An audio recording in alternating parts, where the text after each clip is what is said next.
Saudara selamat pagi, Anda mendengarkan Warta Berita edisi Sabtu 24 Juni 2023. Sari berita penting, pemerintah diminta memperkuat upaya pemberantasan tindak pidana perdagangan orang TPPO untuk melindungi pekerja migran Indonesia PMI sampai saat ini.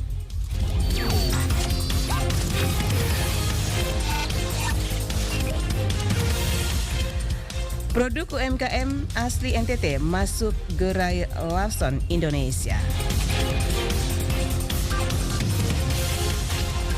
Inilah berita selengkapnya bersama saya Antonia Nona.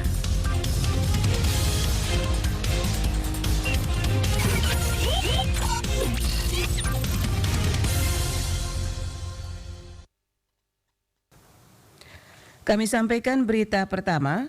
Pemerintah diminta memperkuat upaya pemberantasan tindak pidana perdagangan orang TPPO untuk melindungi pekerja migran Indonesia PMI. Laporan Rovinus Wula. Hal tersebut disampaikan anggota Komisi 2 DPRD ND Maksi Musdaki kepada RRI di ND. Maksi Daki mengatakan bahwa sangat prihatin terhadap warga NTT yang saat ini menjadi korban perdagangan manusia atau human trafficking sehingga pihaknya mendesak pemerintah dan lembaga terkait lainnya termasuk penegak hukum agar dapat melindungi pekerja migran dari oknum yang tidak bertanggung jawab. Maksi Daki mengajak semua pihak terutama masyarakat untuk ikut berperan aktif dalam pemberantasan tindak pidana perdagangan orang. Demikian juga kepada aparatur, baik itu pemerintah desa maupun aparatur keamanan, boleh mengambil sikap tegas terhadap persoalan tindak pidana perdagangan orang, mengingat hal ini menjadi sangat prihatin bagi semua pihak untuk saat ini. Untuk pemberantasan tenaga kerja atau tenaga imigran yang non resmi sebagai wakil rakyat, kita meminta semua pihak, terutama masyarakat, untuk ikut berperan dalam memberantasnya, dan kepada aparatur baik itu pemerintahan desa ataupun aparatur keamanan untuk boleh mengambil sikap tegas terhadap persoalan tersebut, mengingat hal ini menjadi hal yang sangat prihatin pada saat ini. Manusia diperdagangkan itu kan hal yang tidak wajar. Maksi Daki mengatakan jika manusia diperdagangkan itu hal yang tidak wajar dan diharapkan peran aktif semua komponen masyarakat, terutama kaum muda ketika diajak oleh oknum-oknum untuk bekerja dengan cara yang tidak formal. Maksi Daki mendesak pemerintah dan pihak penegak hukum jika menemukan pelaku tindak pidana perdagangan orang harus ditindak tegas dan diberikan hukuman sesuai undang-undang yang berlaku. Untuk berantas tenaga kerja ilegal, Maksi Musdaki meminta pemerintah melalui dinas terkait ikut mengawasi dan memberikan sosialisasi kepada masyarakat di wilayahnya masing-masing sehingga tidak terjadi hal yang tidak diinginkan. Demikian juga bagi pencari kerja untuk lebih hati-hati dalam menyikapi atau menerima tawaran dengan janji-janji yang menggiurkan. Jangan karena belum ada pekerjaan kemudian pelaku memberikan janji dengan gaji yang besar, tetapi sebenarnya itu adalah modus pelaku dalam melakukan aksinya. RRI Rovinus Wula melaporkan.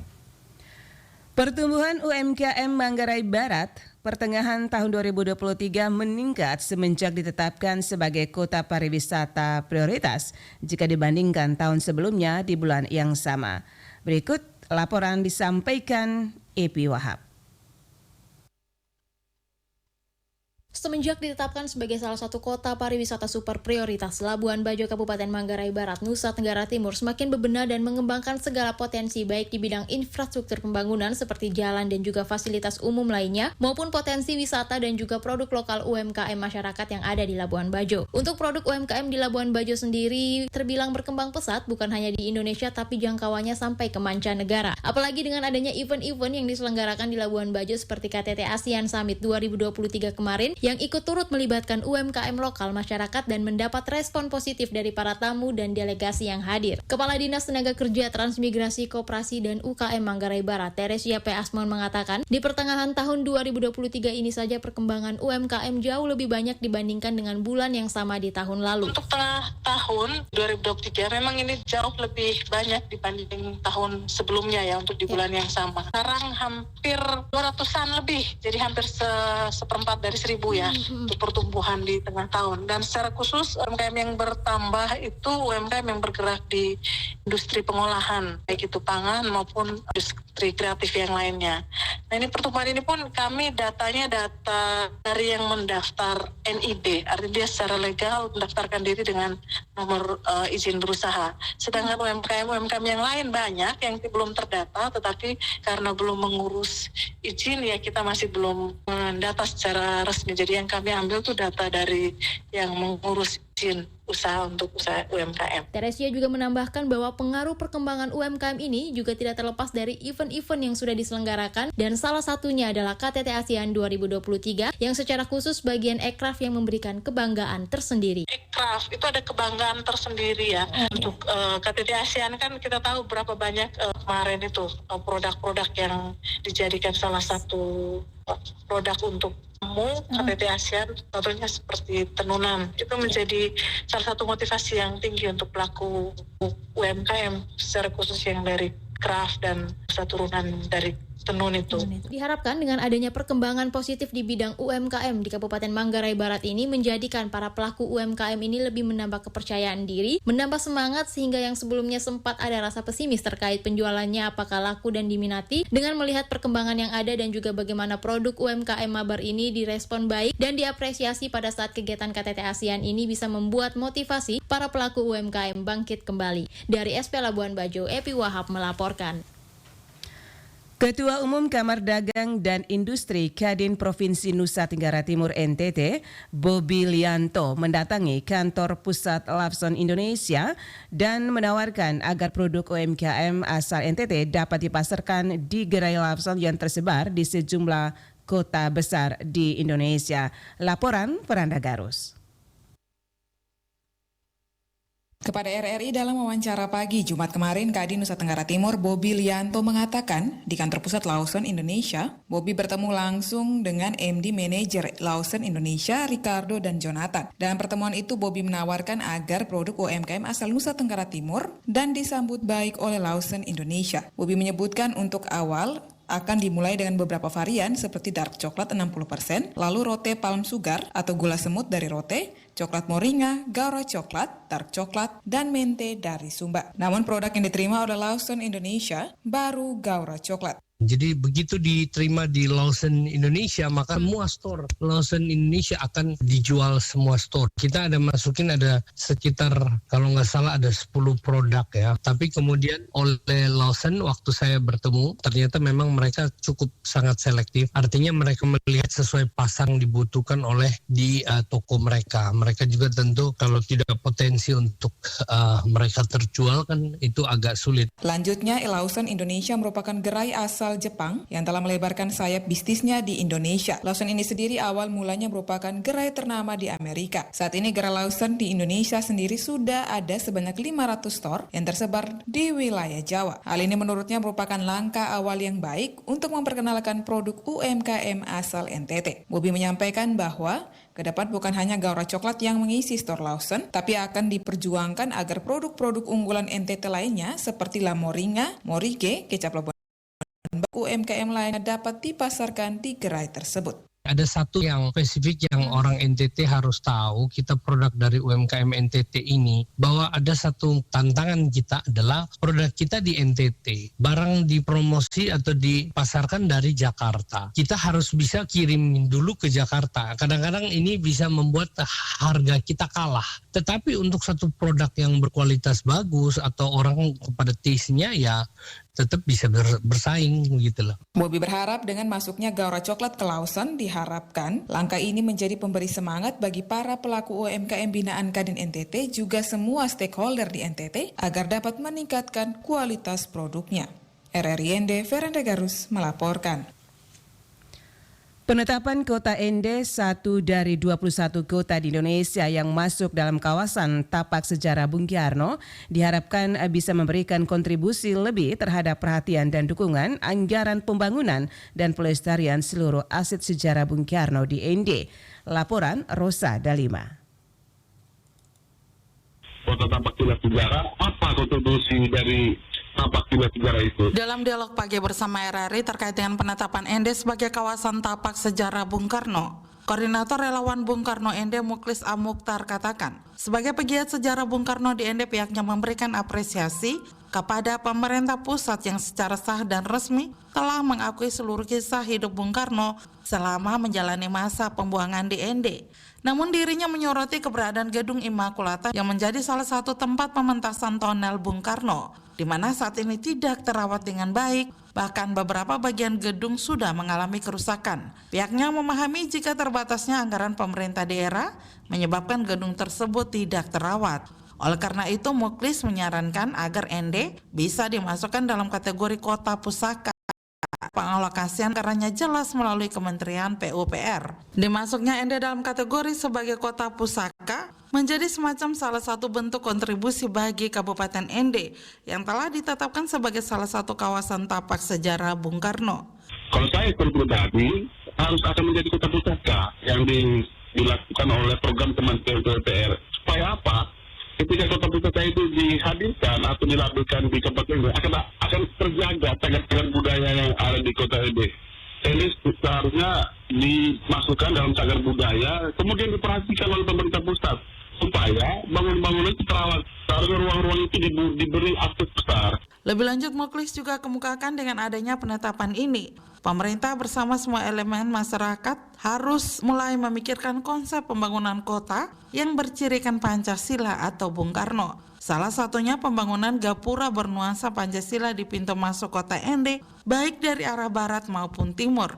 Dengan demikian, atmosfer Ende sebagai kota sejarah Pancasila bisa dirasakan semua orang yang berkunjung ataupun sekedar melintasi kota Ende. RRI Ende, Rosa Dalima melaporkan.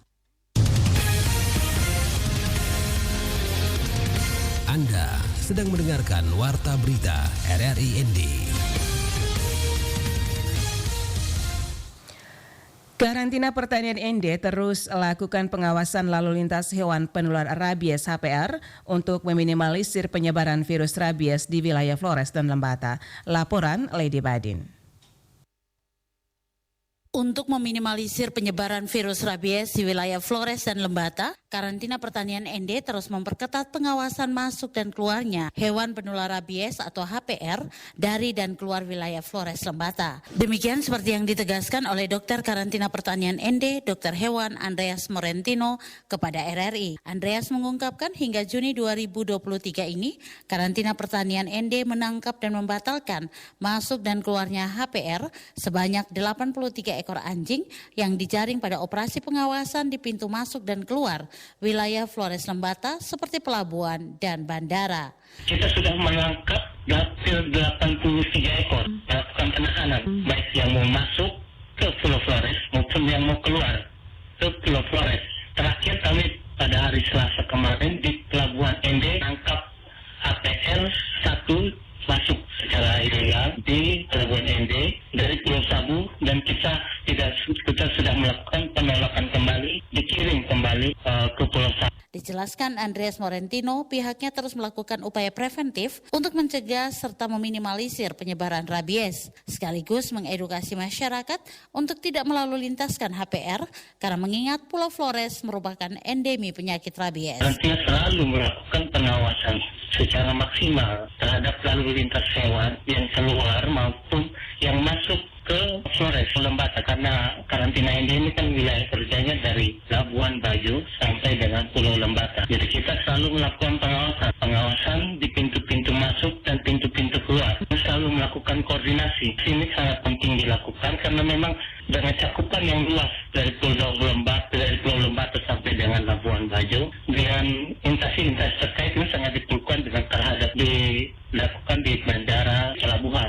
Dokter hewan karantina tersebut juga mengungkapkan HPR yang diperbolehkan untuk dilalu lintaskan sesuai undang-undang adalah HPR organik yang disertai surat tugas yang memang memiliki tugas membantu pihak TNI, Polri, dan imigrasi.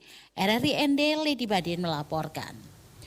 Kasus gigitan anjing terhadap manusia di Kabupaten Ngada mengalami kenaikan akibat banyaknya hewan anjing yang bebas berkeliaran. Padahal pemerintah daerah sudah mengeluarkan peringatan melalui surat instruksi Bupati untuk segera mengkandangkan dan mengikat hewan peliharaan. Selengkapnya Ferry Sool melaporkan.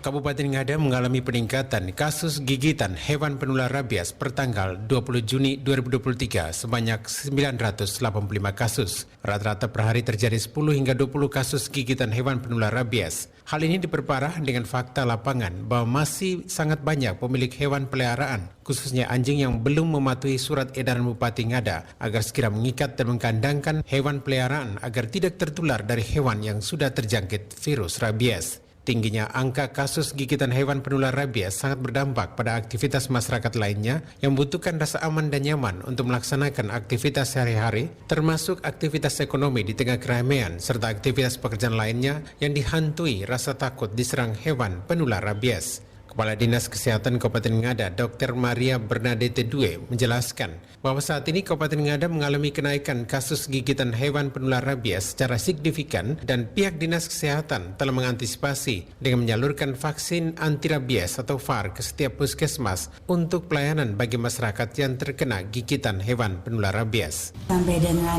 kemarin tanggal 20 Juni 2023 itu sudah sebanyak 985.